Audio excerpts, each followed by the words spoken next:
Казват, че преди 25 години всичко било по-хубаво.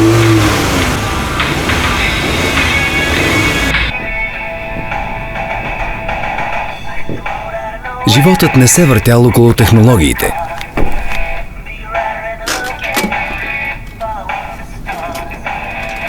Хората се наслаждавали на времето без интернет.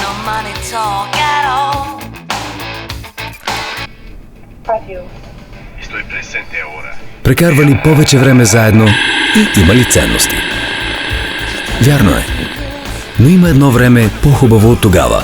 И то е днес. Днес технологиите намират отговорите вместо теб. Пестят времето ти и дават възможността да сбъдваш желания. Много неща се промениха за 25 години, освен ентусиазмът ни да вървим напред. 25 години Пощенска банка. Създаваме бъдещето с теб.